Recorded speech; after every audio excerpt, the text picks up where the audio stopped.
Coach Brian Schmetzer sits down to begin tonight's post-match press conference. If you have a question in the room, please go ahead and raise your hand. As always, Giselle is coming around with the mic. We'll start here front row with Jeremiah. Obviously, a tie game, I'm assuming, is not what you wanted there. Yeah. What, if you could talk us through the thinking of it's a third game in the week, you only used 2 subs, you had a pretty consistent lineup. What was the thinking there? Well, I thought, in tonight's match, the third game, I thought that the team that was out there was creating chances still. It's as simple as that. Raul, Sat, Nico, pulled some guys off in San Jose, so thought the guys were okay. Christian coming back obviously provided a lot of juice. Jordan, when he came on, was good. So, it's just ebbs and flows of the game and the decisions I make. We'll go to Maz next. Having said that, Brian, in terms of, you're creating chances, but you're not scoring. You got to score more than the other opponent to win. So what's the messaging around that? Well, the message is to keep putting the ball in dangerous spots, getting guys in the right positions, working through what we've worked on in training. But I'd also add to that, if you keep a clean sheet, we would have walked out of there with 3 points, and the questions might be different here, because the defending on the goal wasn't great. So it's always a team sport. It goes both ways.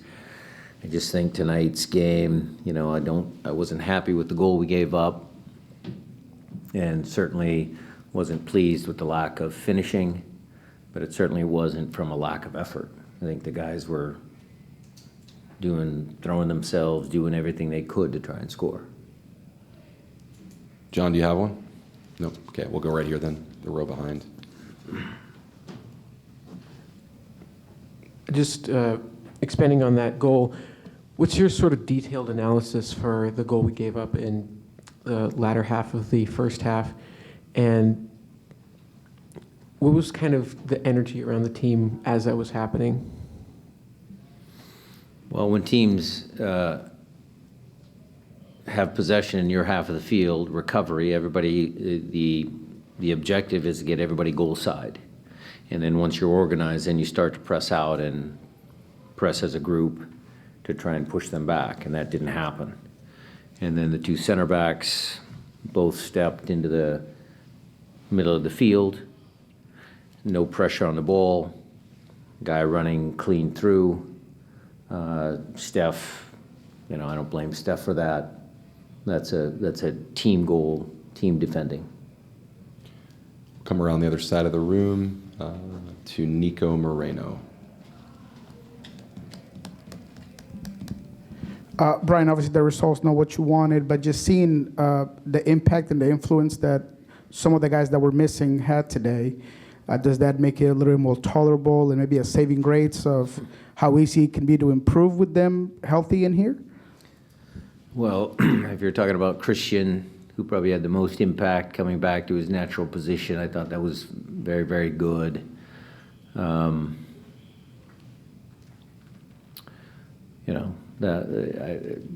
That's the only one that really jumps into my head. I mean, everybody else has been around and playing. Obviously, Jordan coming on, Nico coming on. I think those guys, had an impact in the game in a positive way. We will be able to win some of these games. I believe that. I think we'll get better defensively. The 11 clean sheets is certainly the storyline, but the last 3 games, I think we've given up goals that I think we can do a better job at. And then, guys have to start scoring goals. Raul's got to start scoring. Jordan, we got to get guys to start scoring goals, and that'll push us through. Owen.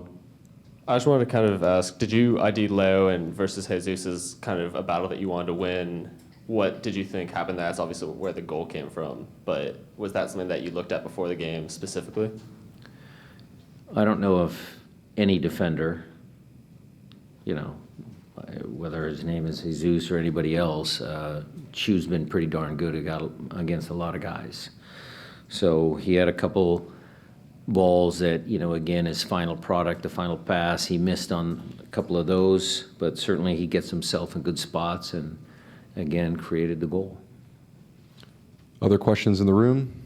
We'll swing back around this way. Reminder while the mic's making its way around, and we'll go to Maz next. For those on Zoom, please go ahead and hit that raise hand function button if you do have a question. Maz, go ahead, please. Brian, going back to the team defending, specifically on the goal, and like you said, there's a pattern there. Is that the miscommunication or lack of commitment for the midfielders to come back, or is it that the center back's pushing up? Well, you guys can rewatch it again. I think it's a combination of all those things, Maz.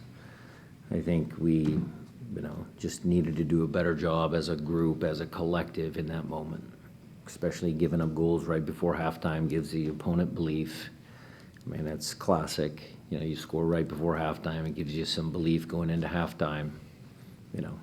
We should have closed the half out 1-0 up, and we would have been able to dictate tempo and control the game. Jeremiah? You mentioned the efforts there, but are there enough ideas attacking-wise? Is there enough variety in the way you're going about trying to score goals? Well, I think the expected goals weren't great. I think I just saw something 1.3. I know these guys have come up with a stat that we're top of the league in expected goals, to which I say, Jeremiah, doesn't matter. We will sort through some of the ideas that we've given them. We've tried to add to some of those, but I don't think everything is broken. But we do need to fine-tune it. Make sure that we understand when the ball is here, what the responsibilities are here, the movements inside the box, make sure those are clear. Go over here, John. The last few games in particular, you've been playing Albert at the 10 and Ladero either out wide or starting coming off the bench today. How different is the team when you have Albert at the 10 instead of Nico? And do you think that you're getting enough production out of Albert now that when he's in that more advanced role? Well, we need to get production out of that position. Nico wasn't ever playing wide. He and Albert, the last few games, were in the pockets, one on the right side, one on the left side. I allowed some interchange. Actually, some of the interchanges led to some of our goals and some of our good attacking movements. There are two senior players in that role, but with Christian coming back, we had to make a decision. And, we decided to give Nico a little bit of a rest and bring him on as a sub. And we'll address that. We'll look at the film and we'll see. Nico will get a shot over here, and there's no, in my mind, not the final lineup yet. There's true competition for spots, and we'll try and make sure that we get everybody in the right spots. All right, I see one hand on Zoom, so we'll go there next. Felipe Makeda, please go ahead and ask your question. Thank you, Alex.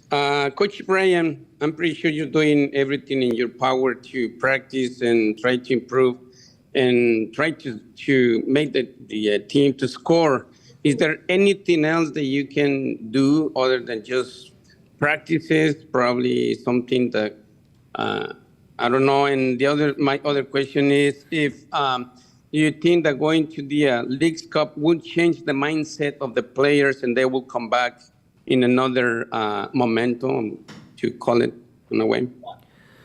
Well, we always practice. Scoring goals is the hardest thing in our sport, so we always practice those things. We worked extensively on set pieces, and we had some success there against Vancouver, so we'll continue to do both of those things.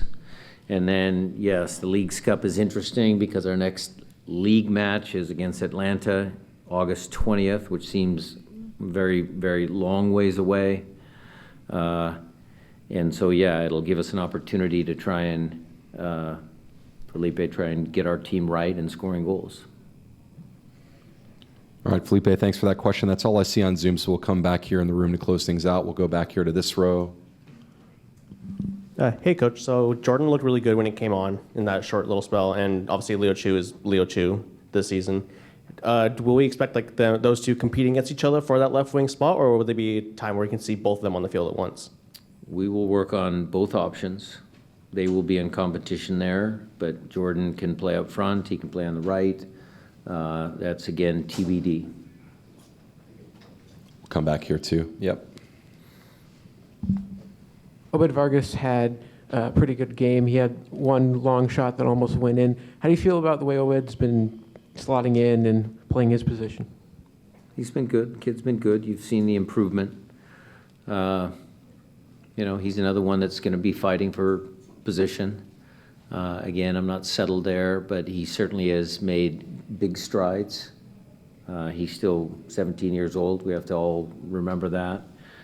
Physically, some of the duels, he needs to be a little stronger, but that'll happen with age and maturity, and his strength will increase. His awareness is good. He's got good feet. So we're very happy with him. Steve, Reed, any question or two from Sports Media Institute? Maybe like one? Yep, we'll go right back here. Yep. Leo Chu has been a key factor in the last 4 games with 2 assists and 2 goals. How are you going to involve Leo Chu in the lineup with Raul, Jordan, and Christian all back and healthy? I will say, Steve, thank you for your continued effort to teach these young people how to be good reporters. Thank you for the question. I know your father didn't write that for you, and it will be challenging. And those are difficult decisions that coaches have to make, and it will only make the team stronger because players will be fighting to get playing time.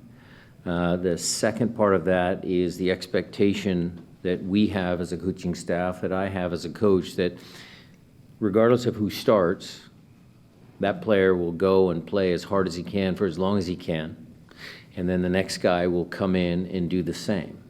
And if you can get the players to believe in that they will work, they'll do the work, and then if they're tired, it's okay. It's not an insult if fresh legs come on the field. Then that's the best way for the team to be successful. Yeah, well, absolutely. I think you might know someone in here that might have handed you that mic. Hi. Considering Jordan Morris just came back from a national tournament and has been nominated for the All-Star game coming up, why did you choose to put him in today? Well, we needed to score a goal, and he certainly deserved to be on the field based on his contributions in the first part of the year. It is challenging for players to come back after they've been gone for a long time away from the group.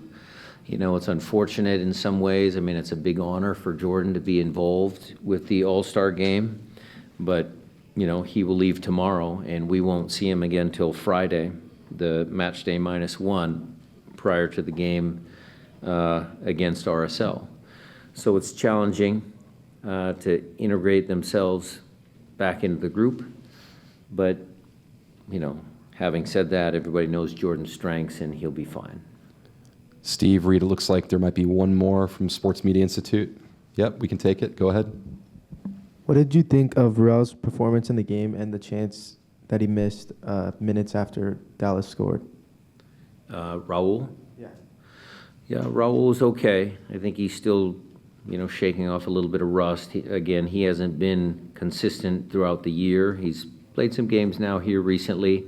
Goal scorers are streaky. They need to feel good. They need to feel confident. Once the first goal goes in for Raul, I think you'll see many more. Okay, thanks, Sports Media Institute. Was there any final questions here? Owen, you can have the last one. We'll close it out with that. I just want to check in on Steph Fry. Was the fact that he started today mean that he's 100% cleared? And then are you thinking of rotating him and Steph Cleveland in Leagues Cup? No. Steph Fry is fully fit, healthy. We'll put our best team out for Leagues Cup. Thanks all. Locker room's open. Thank you. We'll see you in there.